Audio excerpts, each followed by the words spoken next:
All right, guys, well, I'm back today with a very interesting 22 revolver, kind of a classic 22 revolver you may have seen in your local pawn shops, the H&R 622.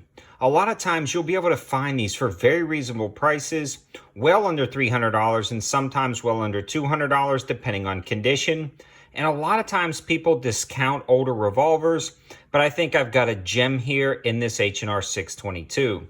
In fact, this is actually the second H&R, sort of this style revolver I own. The first one I had a swinging loading gate, meaning it's more of a traditional revolver where you pull this out. The whole gate swings open, the whole cylinder swings open, you load it up and you click it back in. This one is actually, it dates before that, and you remove the pin itself. You pull the hammer back slightly and the entire cylinder comes out and you load it that way.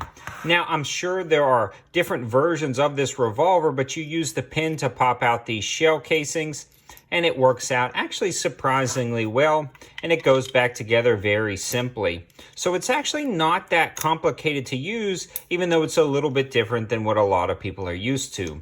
Now, why would you want a revolver like this?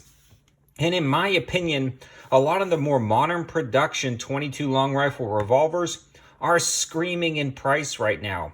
I don't know why that is. Maybe it's supply and demand, but they are selling, at least some of the Rugers and Smiths, well over $500 and $600, and even some of the affordable models like the Taurus start at right around $400. But again, you can snag this for right around $200 or under, depending on where you're finding it. I want to give a huge shout out to Beltway Gun & Pawn, located in Matthews, North Carolina. These guys help out the channel by giving me store credit on one gun a month, and this is one of the ones I selected. I've been eyeballing some of their H&R revolvers, and this was one of their more affordable ones, chambered in 22 long rifle. And again, this was even a little bit more affordable than some other ones because this has got the pull pin design where you remove the cylinder.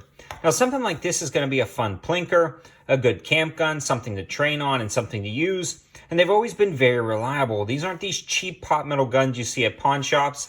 They're actually made out of good quality materials. They fit together very nicely. The fit and finish has always been really good on these H&Rs that I've seen. The grips fill up your hand, have a nice texturing, and the triggers on these guys are surprisingly smooth for what they are.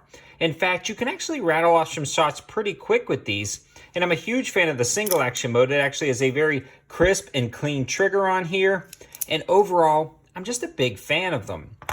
I actually shot these for groups in the past, and I started plinking some steel today at about 45 yards. Small 6-inch and 8-inch gongs, no problem at 40 yards with this guy.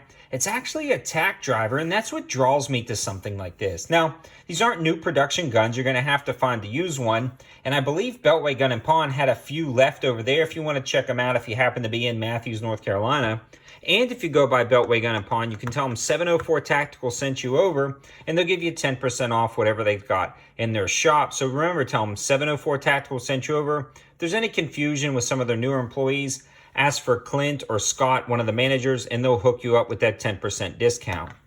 So I can recommend them. Again, they make a good camp gun, truck gun, little varmint getter up close, and these are accurate, reliable little plinkers at an affordable price. And I think this is a gem, especially if you're looking for a high value or budget 22 revolver and you don't mind buying a used one or an older one. I think these H&Rs, whether it be the swing out cylinder or the pull pin design, are going to be great options. If you're thinking about using them for any type of personal defense remotely, I know that's controversial with a 22 long rifle, I definitely grab the swing out cylinder. That way you can reload a lot easier. You don't have to worry about fumbling with parts. And again, there's almost no recoil to something like this. So for recoil sensitive shooters or newer shooters, this is going to be a great gun as well.